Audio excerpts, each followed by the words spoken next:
After you learned how to drift normally, the next step is to learn how to delay drift, which is done by simply tapping a direction on the control stick after you press the drift button.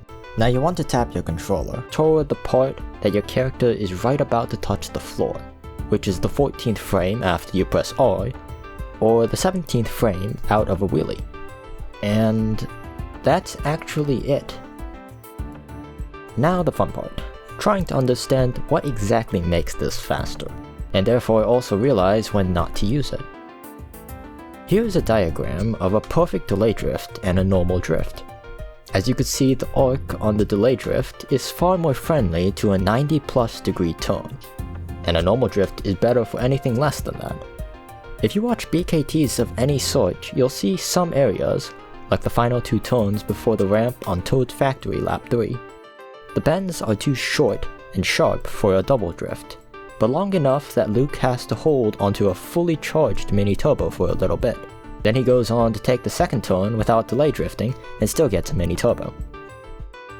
In summary, if you can't get a double drift, but you need to hold on to a charged mini turbo, or take a very sharp turn, then just drift normally. And in any other situation, delay drift. Now, delay drifting does somewhat exist with every vehicle. However, karts and outside drifting bikes slide out in the opposite direction anyway, meaning that delay drifting is effectively useless, as they already pseudo-delay drift on their own. So delay drifting with a bike emulates the way that karts drift. So, unironically, karts also have a technique that allows them to turn similar to an inside drifting vehicle.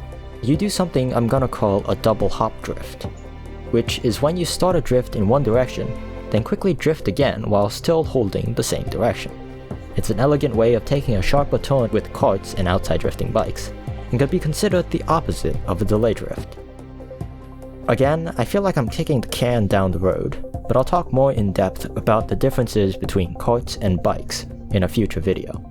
So be sure to subscribe for more on Mario Kart Wii.